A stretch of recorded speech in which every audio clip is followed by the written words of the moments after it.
మహాదేవుడు సృష్టికర్తమైన ప్రభువా, దేవుని వాక్యం ఆరాధన చేసుకున్నాము. మా బ్రతుకులు మార్చి మమ్మల్ని వెలుగులోకి తీసుకుని వచ్చారు. మరలా తండ్రి పరమగీతము 4వ అధ్యాయం మొదటి వచనం, కొరింథీయుల పత్రిక 11:27-30 వచనములు, వాటన్నిటిని మాకు దయచేసి మాకు నీ కరుణాహస్తంతో దీవించమని, మమ్మల్ని ఆశీర్వదించమని యేసుక్రీస్తు నామములో వేడుచున్నాను తండ్రి. ప్రభు బల్లలో పాలు పంపులు పుచ్చుకునేవారు తను తాను పరీక్షించుకోవాలని ప్రభు హెచ్చరిస్తున్నట్లుగా చూసుకుంటూ ఉన్నాం. మన మధ్యలో 2 బల్లలు ఉన్నాయి. ఒకటి దేవునికి సంబంధించిన బల్ల, రెండోది సాతానుకు సంబంధించిన బల్ల కూడా ఉంది. ఎవరైతే తన పాపాలు ఒప్పుకొని దేవుడు మనల్ని చూస్తున్నాడు అని చెప్పినప్పుడు, ఎవరైతే తెలుసుకున్నారో వారు దేవుని శరీరమును యథార్థముగా పవిత్రముగా చేయివేసి ఉన్నట్లయితే వారు దేవుని బల్లలో పాలు పంపులు పుచ్చుకుంటారు. తర్వాత ఎవరైతే కష్టము, ఇబ్బందులు, తర్వాత రకరకాల మోసములతో అబద్ధీకులముగా మరి ఈ లోకంలో ఉన్నట్లయితే మనము దేవుని బలమును చేయలేమని ప్రభు చదివిస్తూ ఉన్నాడు. అందుకన్నాడు, అయ్యా మిమ్మల్ని మీరే పరీక్షించుకోండి, ఒకళ్ళ పరీక్షించవద్దు, మనమే పరీక్షించుకోవాలి కానీ ఒకరినొకరిని పరీక్షించకూడదు అన్నాడు దేవుని వాక్యము. కాబట్టి మనము పరీక్షించుకొని మనము సాగిపోయినప్పుడు ఈ లోక యాత్ర మనము దాటి జీవములోనికి మనము ప్రవేశిస్తాము. కాబట్టి మనమే పవిత్రముగా పరిశుద్ధపరచుకోవాలి, మనమే శుద్ధి చేసుకోవాలి, మనమే పవిత్రపరచబడాలి, మనమే శిక్షించుకోవాలి. అందుకే పౌలు భక్తుడు అన్నాడు, ఇతరులకు నేను ప్రకటించిన తర్వాత నా శరీరమును నేను నలగొట్టుకుంటున్నాను, లోబరుచుకున్నాను అన్నాడు. మొట్టమొదటి శత్రువు మనకి ఎవరమ్మా? మొట్టమొదటి శత్రువు ఎవరండి మనకి? శరీరమే. సాతానుడు గారు మొట్టమొదటి శత్రువు ఎవరండి? శరీరమేనండి. మన దగ్గరే ఉంది. శత్రువు ఎక్కడ ఉన్నాడమ్మా? శత్రువు సాతాను తిడతాం మనం. వాడు రాకపోయిన చూస్తున్నాడు, నన్ను తిడుతున్నారేంటి అంటాడు. మీరు నన్ను తిడుతున్నారేంటి? నేను ఎక్కడో కూర్చున్నాను, మీరు ప్రభును ఆరాధిస్తున్నారు, మీరు ప్రభును కనపరుచుకుంటున్నారు, మీరు దేవుని బిడ్డలయ్యారు, కొత్తగా నా జోలు చేస్తారంటే కోపం వచ్చి మన అయిపోతాడు. కోపం వచ్చి ఏం చేస్తారమ్మా? ఇప్పుడు మన దగ్గరికి వస్తారు. చూడండి, ఎవరైనా కొత్తగా మన మీదే మన్నే ఎవరైనా అంటున్నారు, 1 సారి 2 సార్లు 3 సార్లు ఊరుకుంటాం, 4వ సారి రంగంలోకి దిగుతాం అన్నమాట. కాబట్టి సాతానుడు ఎక్కడ ఉంటే నన్ను ద్వేషిస్తారేంటయ్యా, మీరు ప్రభుని ఆరాధించుకోండి, ప్రభుని కనపరచుకోండి, నేనేం చేసుకుంటా, టీవీలు చూపిస్తా, సినిమాలు చూపిస్తా, మిమ్మల్ని రమ్మన్నానా అంటాడు సాతాను. నేను మిమ్మల్ని రమ్మన్నానా అంటాడు. మనం ఆయన రమ్మన్నాడు, మనమే వెళ్తాం. కాబట్టి అందుకే మీరే తప్పని తప్పు మోపుతాడు అంటాడు సాతానుడు. కొంతమంది పాపములు వారి వెనకాల వెళుతున్నాయి, కొంతమంది పాపాలు వాళ్ళ ముందు వెళుతున్నాయంట. కాబట్టి సాతానుడు దేవుడి దగ్గరికి వెళ్ళి, ప్రభు నేను సినిమాకి రమ్మనలేదు, అపవిత్రతకు రమ్మనలేదు, పాపానికి రమ్మనలేదు, నా పని నేను చేసుకుంటుంటే వీళ్ళే వచ్చారు ప్రభు అంటాడంట. వీళ్ళే వచ్చారని చెబుతాడంటండి, తప్పును మోపుతాడు. అందుకే ప్రతి మనుషుడు తను తాను పరీక్షించుకోవాలి. అలా చేయకుండా ఇతరులను మనం పరీక్షిస్తాం. నీ ముఖం ఎట్టుందంట, మనం నువ్వు ఇలా ఉన్నావంట, వాళ్ళు అస్సలు నమ్మకూడదని అంటాం, వాళ్ళు దొంగలు అని చెబుతాము, వాళ్ళు పనికిరాని వారని చెబుతాము. అయితే మనమే పరీక్షించుకోవాలి. శత్రువు మనలోనే ఉంది. శరీరమే మనకు శత్రువు అయి ఉన్నది. మన శరీరం మనల్ని మోసం చేస్తుంది. కాబట్టి పౌలు అన్నాడు, నా శరీరము దినదినము నలగొట్టుకున్నాను అన్నాడు. నలగొట్టుకోవడం అంటే ఏం చేయాలి చెప్పాలి మీరు? ఇప్పుడు నలగొట్టుకోవడం అంటే అర్థం ఏంటి? కరం తీసుకొచ్చి కోసుకొని కొట్టుకోవటం కాదు, బండలు బాదుకోవటం కాదు, తలబగి చచ్చిపోతాం, కత్తులతో పొడుచుకోవటం కాదు, కోరికలను చంపుకోవాలి. నలగొట్టుకోవడం అంటే ఏంటి చెప్పండి? కోరికలను చంపుకోవాలి. మన శరీరం అన్ని కోరికలు తీసుకొస్తుంది, దాన్ని మనం చంపేసుకోవాలంటండి. అదే పౌలు భక్తులు చెప్తున్నాడు, ప్రతి ఒక్కరూ తన్ను తాను పరీక్షించుకోండి, అప్పుడు పరలోకములో ప్రవేశిస్తారు, ప్రభు దగ్గరికి మీరు సంతోషంతో వెళతారు అన్నాడు. పరిశోధించే మన జీవితంలో ఎలా పరిశోధించుకోవాలి? ఏ రీతిగా పరీక్షించుకోవాలి? ఎలా పరీక్షించుకోవాలి? మనలో ఏమీ లేదు కదా, మనం ఎందుకు పరీక్షించుకోవాలి? నేను పవిత్రుడు కదా అనుకుంటాం. అయితే మన పరీక్షించేది ఎవరు చెప్పాలి? మనము ఇతరులకు నీతిమంతులుగా మనం నీతిమంతులుగా కనపరుచుకున్నా ప్రభు ఏదో మనల్ని శిక్షించేవాడు ఉన్నాడు, ప్రభు మనలను శిక్షించేవాడు ఉన్నాడు అని చెప్తున్నాం. మనమే మంచివారు అనుకుంటే మనం విమర్శించేది ప్రభు ఉన్నాడు. అందుకే మనము ప్రతి ఒక్కరు కూడా పరిశోధన చేసుకోవాలంటే ఎలా పరీక్షించుకోవాలనేది దేవుని వాక్యం మనకు చెప్పినప్పుడు దాని ప్రకారంగా మనం ఉండాలి. పరమగీతాలు 4వ అధ్యాయములోకి రండి. పరమగీతములు 4వ అధ్యాయములో ఇక్కడ అన్నాడు, నా ప్రియురాలో నీవు సుందరివి, నీ ముసుగుకుండా నీ కన్నులు గువ్వ కన్నుల వలె కనపడుచున్నవి, నీ తల వెంట్రుకలు గిలాదు పర్వతం మీద మేకల మందను పోలి ఉన్నవి. చూసారా? దీంట్లో మనము దేవుని వాక్యం చూడాలి. ఇప్పుడు సొలొమోనుకి సాదృశ్యంగా చెబుతూ యేసుక్రీస్తు వారి సంఘానికి సాదృశ్యంగా చెబుతూ అన్నాడు, నీ తల వెంట్రుకలు. ఇవన్నీ చెప్పాలంటే ఒక్కొక్క సబ్జెక్టుగా చాలా దూరం పోతుంది. తర్వాత గిలాదు పర్వతం మీద అనేది మనం చూసుకుందాం. ఇప్పుడు నీ తల వెంట్రుకలు గిలాదు పర్వతం మీద మేకల మందను పోలి ఉన్నవి. అక్కడ దేవుడు సంఘానికి చెబుతున్నాడు, తల వెంట్రుకలు ఘనతకు సాదృశ్యం, తల వెంట్రుకలు జ్ఞానమునకు సాదృశ్యం.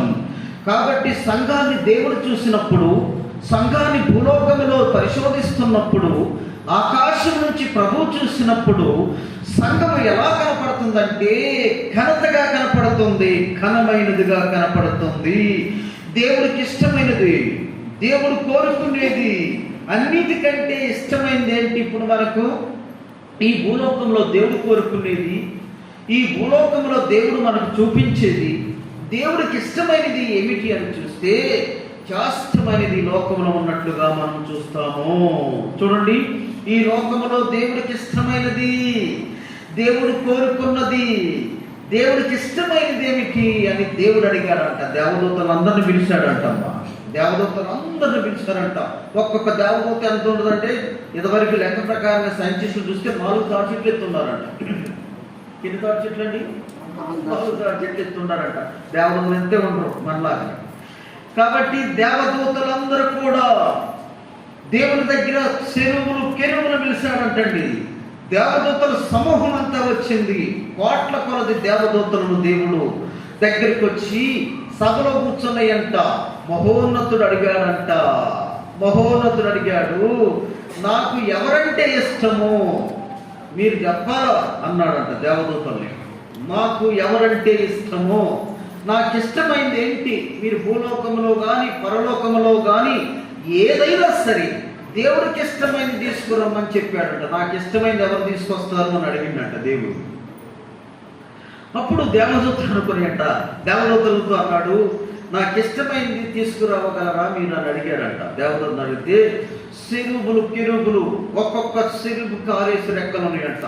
ఒక్క దూత భూమి మీదకి వస్తే 1 నిమిషంలో భూలోకాన్ని చంపేసిందట. భూలోకమే నాశనం అయిపోద్దంట దేవదూత భూమి మీదకి వస్తే. అలాంటి దేవదూతలు అడిగాడు, నాకు ఇష్టమైంది మీరు తీసుకురాగలుగుతారా అన్నారంట. నాకు ఇష్టమైంది ఏంటి తీసుకొస్తారంటే అప్పుడు ఒక దేవదూత ఉందంట, ఒక సిరుగు లేచిందంట. ప్రభా, భూమి మీద నీకు ఇష్టమైన దాన్ని 1 నిమిషంలో పట్టుకొస్తాందంట. సిరుగు వెళ్ళి తీసుకురమ్మన్నాడు దేవుడు. గొక్కున భూమి మీద దూకిందట దేవదూత దీపం అంతా తిరిగిందట. తిరిగి ఎక్కడ తిరిగినా కానీ ఆలోచిస్తున్నప్పుడు దేవుడికి ఇష్టమైంది ఏంటి అని ఆలోచించి దేవుడికి ఇష్టమైంది బంగారము భూమి మీద అందంట దేవదూత. దేవుడికి ఇష్టమైన బంగారం మెరుస్తుంది కాబట్టి బంగారం అనుకొని బంగారం గనులలో చేతితో తీసుకొని పోయి, దేవా ప్రభువా, ఇదిగో నీకు ఇష్టమైంది నేను తీసుకొచ్చానయ్యా అన్నట. చూస్తే ప్రభు అన్నాడు, మరి పరలోకములో రాజవీధులు దేంతో కట్టబడి? బంగారపు వీధులతో, బంగారము యొక్క రాజమార్గములు బంగారంతో కట్టబడ్డాయి కదా.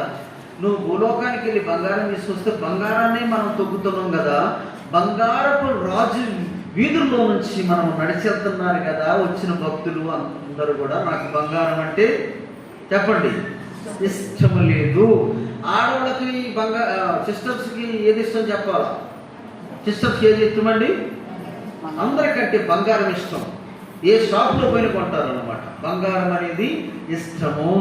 నాకు బంగారం ఉన్నా ఉంగరం కూడా చెప్పాలి మీరు ఉంటాయండి. కొంతమంది షాపులు బంగారాలు గొలుసులు ఉంటాయి అన్నమాట. కాబట్టి బంగారము మట్టిలో నుంచి తీసిపోయింది. మట్టి అక్కడ పని చేయదు, అక్కడ బంగారము పని చేయదు. కాబట్టి బంగారమును సిస్టర్స్, ఆడవాళ్ళు, బ్రదర్స్ అయినా ఎక్కడ పెట్టుకుంటారంటే బంగారం ఎక్కడ పెట్టుకుంటారు చెప్పాలి మీరు. ఇప్పుడు ఎక్కడ పెట్టుకుంటారమ్మా? తలల మీద బంగారము, ముక్కులకు బంగారము. కొన్ని ప్రదేశాలకు వెళ్ళినప్పుడు చెవుల నిండా బెడ్డలు పడిపించుకున్నారు. 100 దాకా ఇవన్నీ బంగారాలు పెట్టుకున్నారు. మొత్తం మొయ్యలేకపోతున్నారు, చెవులు వేలాడబడిపోతున్నాయి. బంగారం ఎక్కడ ఉండాలి? మన పాదముల కింద ఉండాలి. ఎక్కడ ఉండాలమ్మా బంగారము?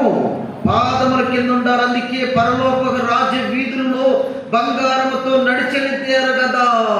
సంఘం నడిచెళ్ళిపోతుంది. బంగారం అంటే భూమి అక్కడ లేదు, బంగారం కంటే విలువ కలదుంది ప్రియమైన వారు. అందుకే యోహాను భక్తుడు చూసి ఈ లోకంలో విలువైంది ఏంటి అంటే బంగారం అని రాశాడు. కానీ బంగారం కంటే విలువైనది ఉన్నది, అది వర్ణించలేక రాశాడు ఆయన. అక్కడ వర్ణించడానికి ఏమీ లేదు. కాబట్టి ఆ పరలోకములో ఉండేది బంగారము లాంటిది అని రాశాడు. కానీ బంగారము కంటే శ్రేష్టమైనది ఉండంట. దేవదూతలు అడిగాడు, బంగారం మన వీధులు గుండా ఉన్నాయి కదా, భక్తులు దాన్ని తొక్కుకుంటూ వస్తారు కదా అన్నాడు. అందుకే మన బంగారము తల మీద, చెవుల మీద కాదు ఉండేది. ఎక్కడ ఉండాలి? ఇప్పుడు పాదముల కింద ఉంచుతాడు బంగారం. అప్పుడు అనుకుంటాం, ఏడుస్తామంట, అయ్యో ప్రభువా, అయ్యో తండ్రి, అయ్యో నాయనని ఏడుస్తామంటండి. ఒకటి బంగారం తీసుకొని వచ్చినాడు దేవదూత, దేవుడికి ఇష్టం లేదని చెప్పాడు. తర్వాత ఇది నాకు అక్కర్లేదు, ఇష్టం లేదని దేవుడు చెప్పాక ఇంకొక దేవదూత వచ్చిందట, ప్రభు నీకు ఇష్టమైంది భూలోకంలో నేను తీసుకొస్తానందట. తీసుకురమ్మన్నప్పుడు గక్కును భూమి మీద దూకిందట. దూకి దేవుడికి ఇష్టమైంది ఏంటంటే వజ్రాలు అనుకుందట. ఏమనుకుందండి? ముత్యాలు, వజ్రాలు కనపడ్డాయి అంట పోగానే. అప్పుడు చూసి దగదగ మెరుస్తున్నప్పుడు దేవదూత ముత్యాలు, వజ్రాలు తీసుకొని పోయి, ప్రభు నీకు ఇష్టమైంది నేను తీసుకొచ్చాను అందట. నీకు ఇష్టమైంది నేను తీసుకొని వచ్చాను అంటే దేవుడు అన్నాడు, పరలోకములో పట్టణానికి ఎన్ని గుమ్మాలు? 12 గుమ్మములు. 12 గుమ్మలు దేనితో కట్టబడ్డాయి? ముత్యములతో కట్టబడ్డాయి కదా. అంటే మరి మన పరలోక రాజ్యం దేంతో కట్టబడిందంటే ముత్యములతో అన్నాడు. మరి ముత్యములు భూలోకంలోకి తీసుకొస్తే పరలోకంలోనే ఉంది కదా, అది దేవుడికి ఇష్టమా? కాదు కాదు అంటే దేవుడు తెలిసిందంట. దేవుడికి సంతోషపెట్టలేకపోయాను, రత్నాలు అనుకున్నాము, ముత్యాలు అనుకున్నాము, బంగారం అనుకుంటే ఏది ఇష్టం లేదు అనుకొని 2 దేవదూతలు ఏడిశారట. దేవుడికి ఇష్టం లేదు. 3వ దేవదూత వచ్చిందట. 3వ దేవదూత వచ్చి భూమి మీదకి వచ్చి దేవుడికి ఇష్టమైంది నేను తీసుకొస్తానని చెప్పి తిరుగుతుంటే తిరిగి తిరిగి తిరిగి తిరిగి వెళ్ళిపోతుందట. వెళ్ళిపోతున్న సమయంలో అసలు దేవుడికి ఇష్టమైంది ఇది, దేవుడికి ఇష్టమైంది వజ్రాలు అక్కర్లేదు, ముత్యాలు అక్కర్లేదు, బంగారము అక్కర్లేదు. అసలు దేవుడికి ఇష్టమైంది ఏంటి అనేది 16 కీర్తనలో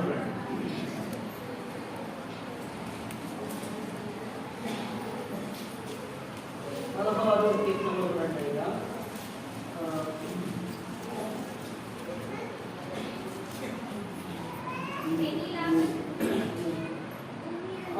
3వ వచనం నేనిలాగందును భూమి మీద ఉన్న భక్తులే శ్రేష్ఠులు, వారు నాకు కేవలము ఇష్టమైన వారు. దేవుడికి ఏది ఇష్టం చెప్పండి? ఏది ఇష్టమండి? భూమి మీద ఉన్న భక్తులు దేవుడికి ఇష్టము. దేవదూత వాక్యం బైబిల్ చదివిందంట. దేవుడికి ఇష్టమైనది ఏంటి? ఏమి దొరకలేదు. వజ్రాలు వద్దన్నాడు, బంగారం వద్దన్నాడు. మరి ఏది కావాలి అంటే వాక్యం చదివితే ఏముంది? 16 కీర్తన చదివిందంటండి దేవదూత. చదవగానే ఏం కనపడిందండి?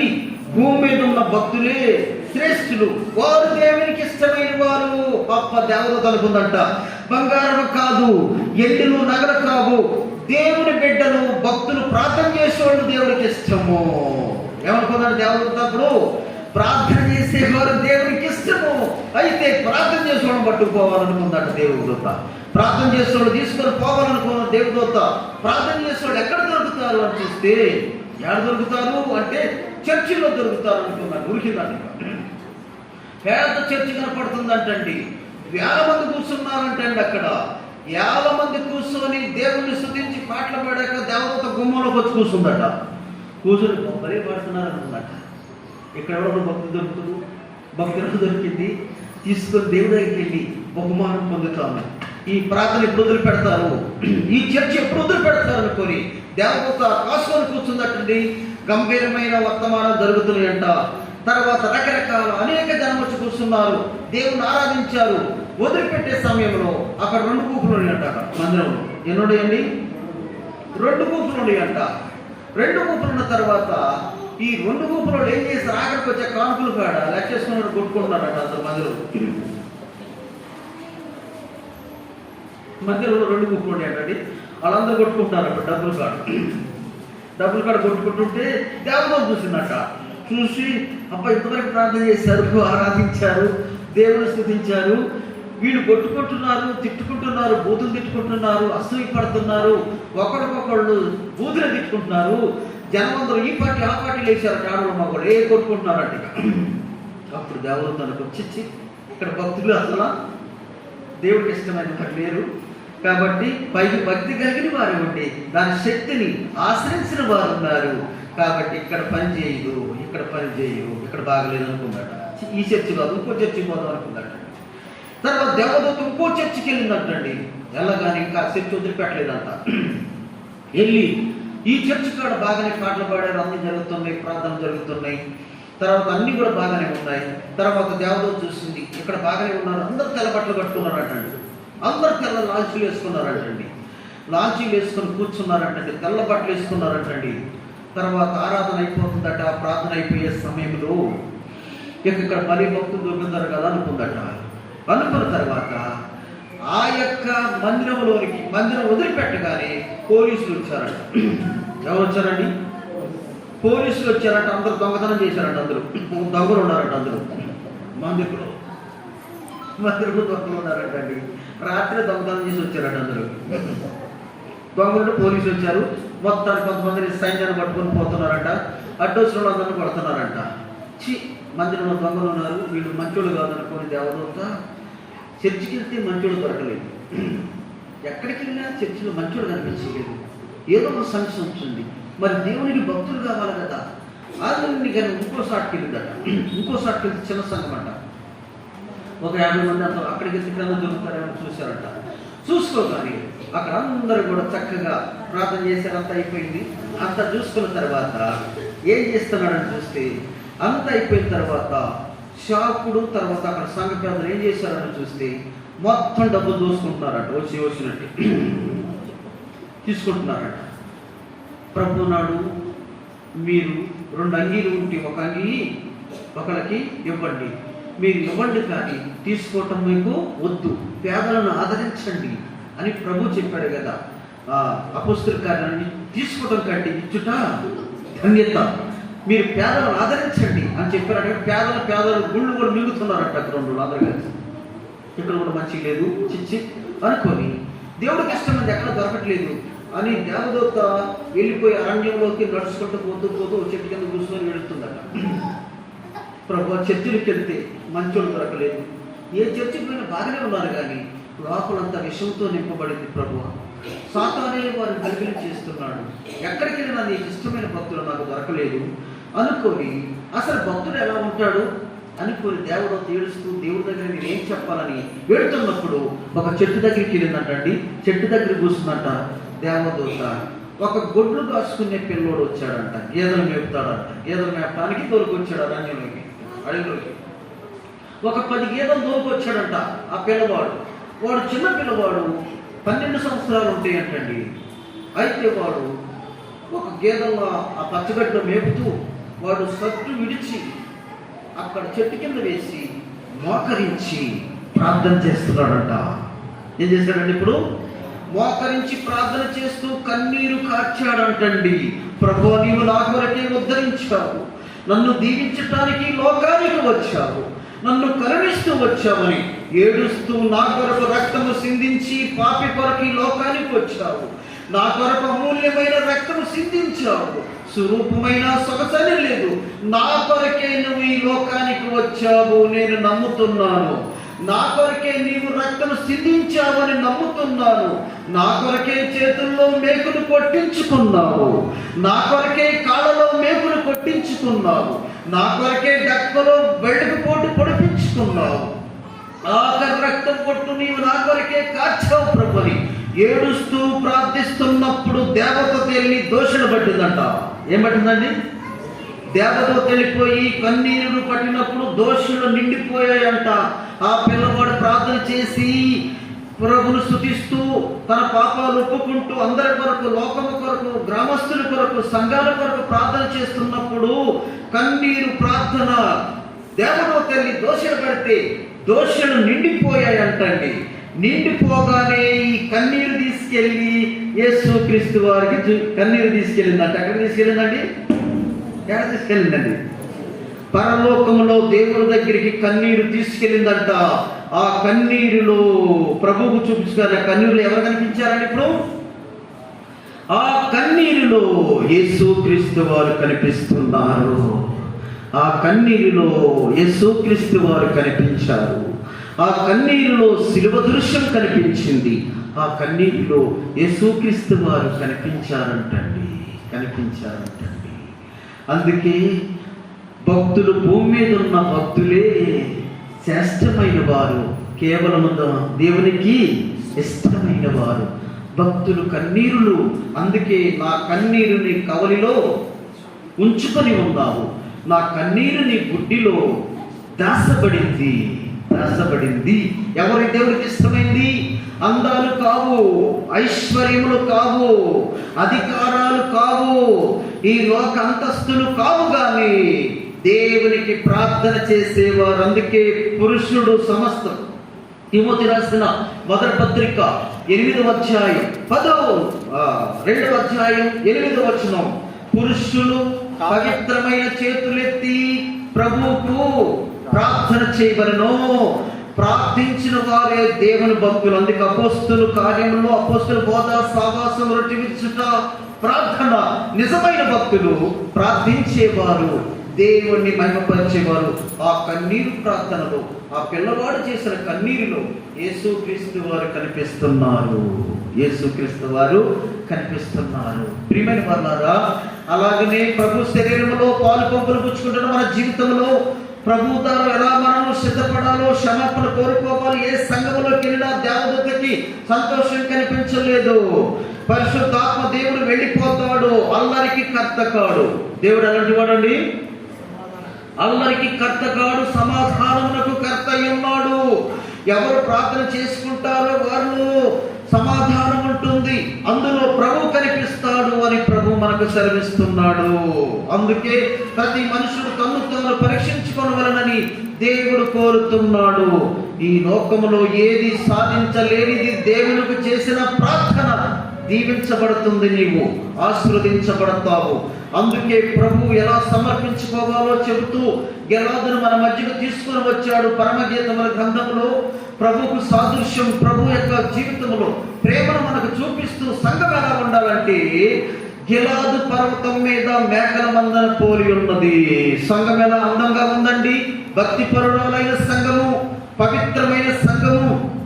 ఈ సంఘమును దేవుడు తీసుకుని వెళ్ళటం కొరకే ఉతక స్థానముతో వాక్యము తెలియజేపిస్తున్నాడు. చెప్పాలి మీరు, ఉతకము స్థానం చేపిస్తున్నాడు అన్నాడు. కాబట్టి గిలాదు యొక్క అనుభవంలోనికి మనం వెళ్ళాలి. గిలాదు అంటే ఏంటో చూద్దాం రండి. దేవుని యొక్క వాక్యం సెలవిస్తుంది. మొదటి రాజులు 17వ అధ్యాయం 1వ వచనం. మొదటి రాజులు 17వ అధ్యాయం అండి, 1వ వచనం.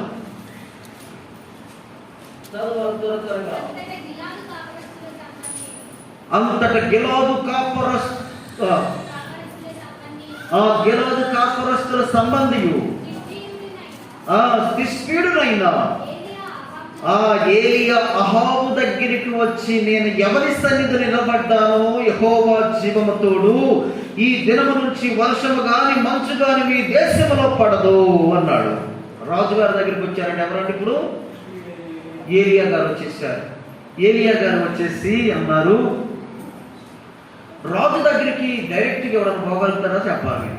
ఒక ఎమ్మెల్యే దగ్గరికి మనం వెళ్ళాలి, ప్రెసిడెంట్ దగ్గరికి వెళ్ళడానికి మన ధైర్యం. ప్రెసిడెంట్ దగ్గరికి వెళ్ళలేము, అయితే మనమే మాట్లాడలేము. డైరెక్ట్ ఒక రాజుగారి దగ్గరికి వెళ్ళి, ఓ అహాబు రాజు, ఈ దినము నుంచి వర్షము మంచు కనపడదు, నీ దేశం కరువు వస్తుంది, నువ్వు చచ్చిపోతామని తిట్టి వచ్చాడు. మరి మనం ప్రార్థన చేయడం తింటూ ఊరుకుంటారండి.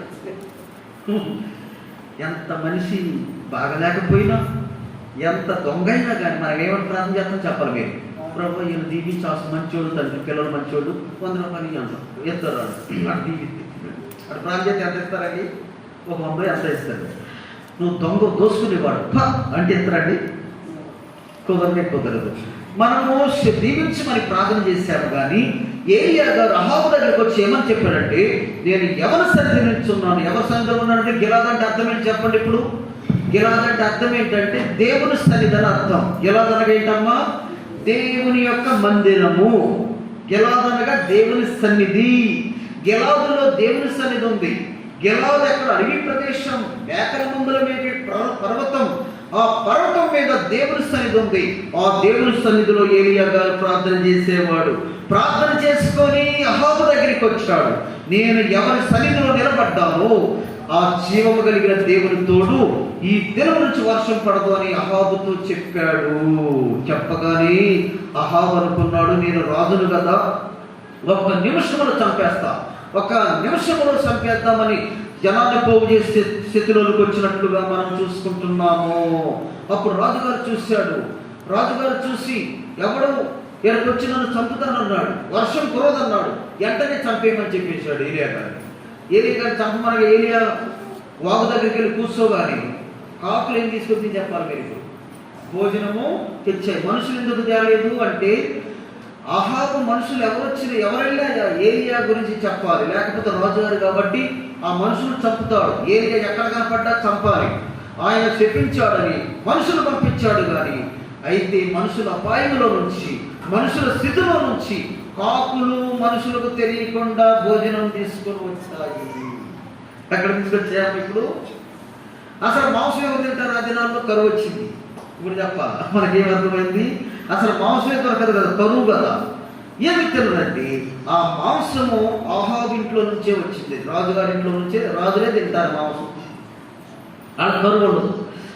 ప్రజల కరువు ఉంటుంది కాబట్టి వాళ్ళ ఇంట్లో నుంచే కాకులు ఎత్తుకొని రొట్టెను మాంసాన్ని తెచ్చి ఏలియాకి ఇచ్చాయి. మనుషులు వెళ్ళి ఇచ్చొస్తే అన్నము, మనుషులు వెళ్ళి ఇచ్చొస్తే మనుషులు చంపుతారు, ఏలియను కూడా చంపుతారు. కానీ కాకులతో దేవుడు పోషించాడు. కారణము దేవుని సన్నిధిలో, గిలాద్ అనగా దేవుని సన్నిధిలో ఉండాలి. కాబట్టి నీ దేవుడైన యెహోవా నీకు తోడై ఉన్నాడు, ఏమీ కూడా నీకు తక్కువ కాదు. ఏలియను పోషించిన వాడు మంద కూడా పోషిస్తాడు. ఆశీర్వాదములు పొందాలన్నా దేవుని సన్నిధిలో మనం నిలబడాలి. ముందుగా శత్రువులు గెలవాలంటే, ఇతరులను మనము గెలవాలంటే, మనము గొప్ప స్థాయిలోకి వెళ్ళాలంటే దేవుని సన్నిధిలో నిలబడాలి. గిలాద్ అనగా దేవుని సన్నిధి. ప్రియమైన వారలారా, దేవుని సన్నిధిలో నిలబడినప్పుడు దేవుడు నిన్ను గొప్పవాడుగా చేస్తాడు. దేవుని సన్నిధిలో ప్రార్థించాలి. నువ్వు ప్రార్థనకి వెళ్ళాలన్నా, మీటింగ్కి వెళ్ళాలన్నా, నీ కుటుంబంలో ప్రార్థన అన్నా, మన మందిరంలో ప్రార్థన అన్నా, ముందుగా మనం గిలాదు స్థాయిలోనికి వచ్చి ప్రార్థన చేసుకున్నప్పుడే ఆయన మనం నిలబెట్టి వాడుకుంటాడు. ప్రార్థించకుండా, ప్రభువుని సేవించకుండా, ఆయన సన్నిధికి రాకుండా మనం ఏమీ గెలవలేము, ఏమీ చెప్పలేము, ఏమీ చెప్పుకోవడానికి కుదరదు. మొదటిగా గిలాదులో నిలబడ్డ ఏలియా, తిష్బుడైన ఏలియా రాజుగారి దగ్గర సవాలు చేసి చెప్పాడంటే ఆయన ఎంత ప్రార్థనా పరుడు అని చెప్పండి. ఇప్పుడు మీరు ఎంత దేవుని సన్నిధిలో గడిపాడు, ఎంత దేవుని సన్నిధిలో ఉన్నాడు. కాబట్టి ప్రతి ఒక్కరము దేవుని సన్నిధిలో ఉన్నప్పుడు మనకు ఏదొచ్చినా దేవుడు మనకు సహాయం చేస్తాడు. ఒకటి, దేవుని సన్నిధిలో గడపాలి, తీర్మానం చేసుకోవాలి. ప్రభువా, నేను ప్రార్థనకి వెళ్తాను, అన్ని కూడికలకి వెళ్తాను, నా ప్రభుని గణపరచడమే కదా, నా ప్రభుని స్తుతించడమే కదా, నేను అన్ని కూడికలకు వెళ్తాను.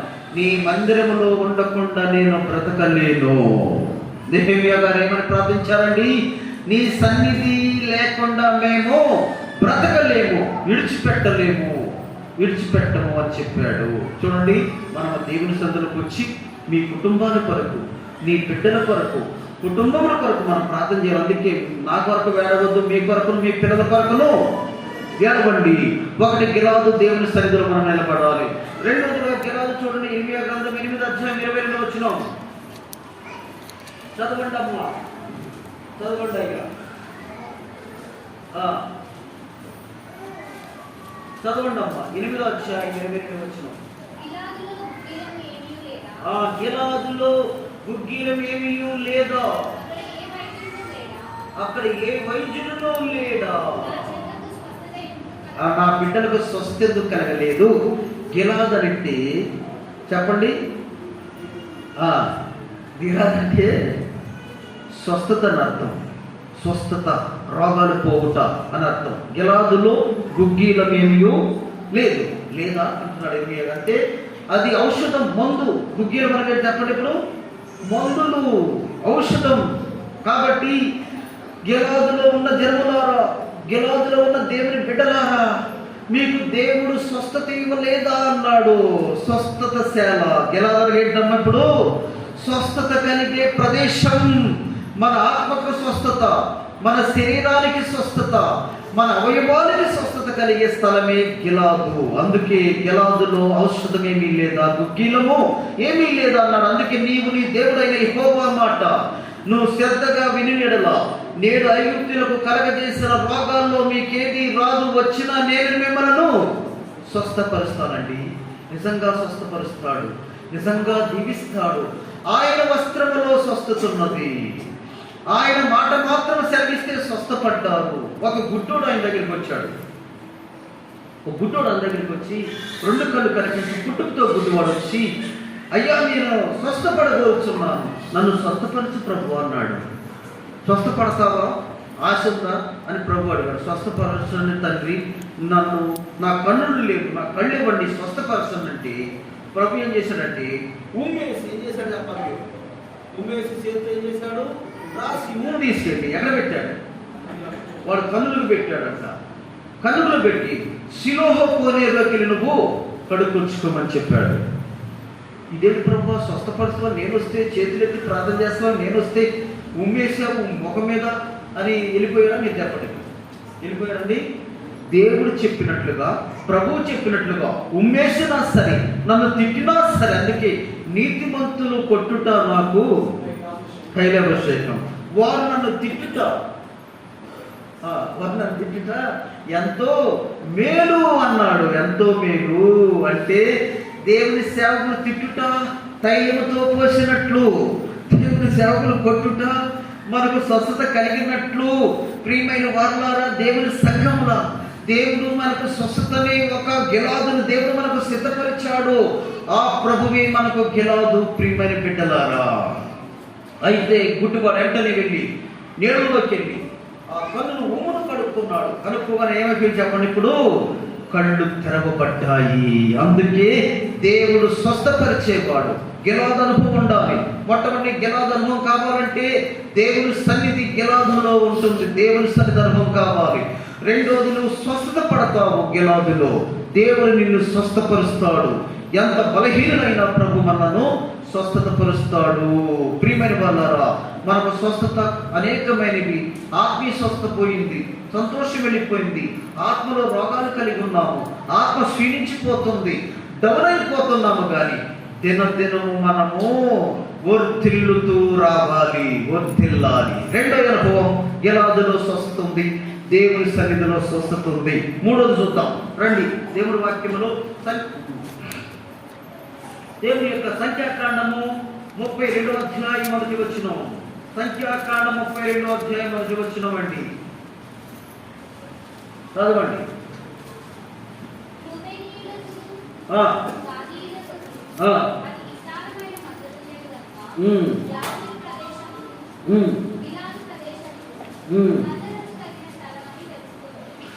మూడోదిగా చూస్తే గిలాదు మేత భూమి స్థలము, మందలకు మేత భూమి స్థలము. చూడండి, గిలాదులో గొర్రెలు మేకలు మేపటానికి రూబేనీయులకు దేవుడు స్థలం అప్పగించాడు. అది మేత కలిగిన స్థలం గిలాదు. ప్రియమైన వాళ్ళారా, మందలకు సరిపోయిన స్థలం, మందలు పండుకునే స్థలం, మందలు మేసే స్థలం గిలాదు పర్వతం ప్రియమైన వారు, గిలాదు పర్వతమే సమృద్ధి కలిగిన దేవుని వాక్యము కలిగిన స్థలం. గిలాదు అనగైతన్నప్పుడు దేవుని వాక్యం కలిగిన స్థలం. దేవుని వాక్యమును మనం భుజించాలి. అందుకే నీ ధర్మశాస్త్రమును ప్రేమించిన వారికి ఎంతో నెమ్మది కలుగును. ప్రియమైన వారులారా, ధర్మశాస్త్రం ప్రేమించకపోతే, దేవుని వాక్యమును భుజించకపోతే నెమ్మది లేదు. కాబట్టి మనం కష్టములకు వెళ్ళిపోతాము. తీర్మానం చేసుకుంటున్న మన విశ్వాస జీవితంలో, ప్రభు శరీరంలో మనము గిలాదు అనుభవంలో ఉన్నామా? దేవుని సన్ని అనుభవంలో ఉన్నామా? స్వస్థత అనే అనుభవంలో ఉన్నామా? దేవుని వాక్యమును తినే అనుభవంలో ఉన్నామా? దేవుని వాక్యం మనం తినలేదనుకోండి, నిద్రపోయామనుకోండి, ఏం జరిగింది?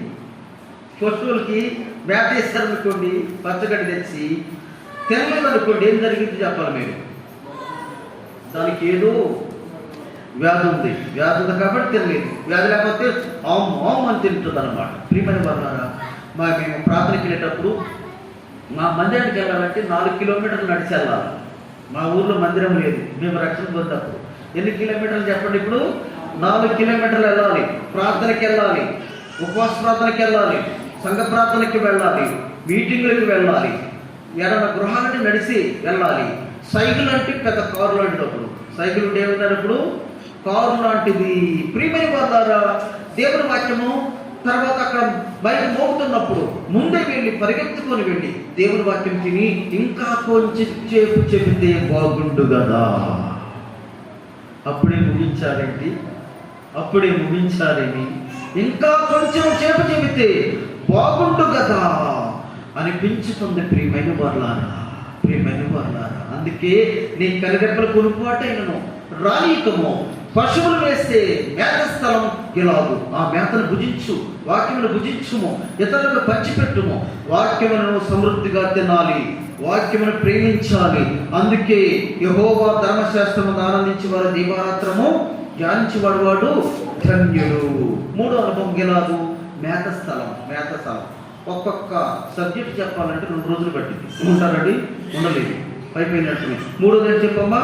మేత స్థలం గిలాదు. 4వది చెప్తా వినండి. 31 ఆదికాండం.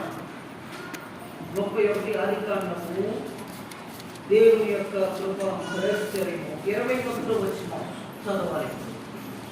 అతడు తన కలిగిన తీసుకొని పారిపోయాడు. అతడు లేచి నది దాటి గిలాదును కొట్టుకుంటూ అడవిలోపై వెళ్ళాను. యాకోబు పారిపోయాడని లాబానుకు తెలియబడింది. అతడు తన బంధువులను పెట్టబెట్టుకొని ఏ దినములు ప్రయాణం దూరమని తలముకొని పోయి 24వ వచనం పోయి గిలాదు పట్ట నిలబడి కలుసుకొనిను. ఆ రాత్రి స్వప్నమందు దేవుడు స్త్రీవాడికి ఆహ్వానముకు వచ్చి నీవు యాకోబుతో మంచిగాని చెడ్డగాని మరొకము జాగ్రత్త చూపి అని అందరితో చెప్పినావు. అంటే ఇప్పుడు యాకోబు ఎక్కడికి వచ్చాడంటే మామ దగ్గర నుంచి పారిపోయి గిలాదు అనే స్థలంలోకి వచ్చాడు. మామ చంపడానికి వచ్చాడు యాకోబుని. మామ ఆస్తి తీసుకెళ్ళిపోతున్నాడు అనుకున్నాడు. చంపడానికి వచ్చిన యాకోబుతో దేవుడు లాబానుతో మాట్లాడి యాకోబుతో మంచిగాని చెడ్డగాను మాట్లాడిన ఎడల, ఆయనకు హాని చేసిన ఎడల నువ్వు మరణిస్తావు, యాకోబు గొప్ప జనమవుతాడు, యాకోబు ఇశ్రాయేలుగా మార్చబడుతుంది, ఇశ్రాయేలుకు వాక్యమును నేర్పిస్తాడు, ఇశ్రాయేలు ద్వారానే మనము రాజులవుతామని ప్రభు చెప్పి గిలాదు పర్వతం మీదకి లాబాను తీసుకుని వచ్చి చంపేవాడంతా కలిసి స్నేహభావాన్ని చూపించాడు. స్నేహభావము గిలాదు స్నేహాన్ని చూపిస్తుంది. గిలాదులో స్నేహం ఉన్నది. అందుకే సహోదరులు ఐక్యత కలిగి నివసించుట ఎంత మేలు, ఎంత మనోహరము, ఎంత మనోహరం అంటే ఎంత మేలు, ఎంత మనోహరము. సహోదరుల ఐక్యత కావాలి, అది గిలాదు అనుభవం. సహోదరుల ఐక్యతకు ఉండాలి, అది గిలాదు అనుభవం. ఒకడి మీద ఒకరు చెప్పుకున్నాం అనుకోండి, గిలాదు అనుభవం ముళ్ళకంప చెప్పాలి మీరు.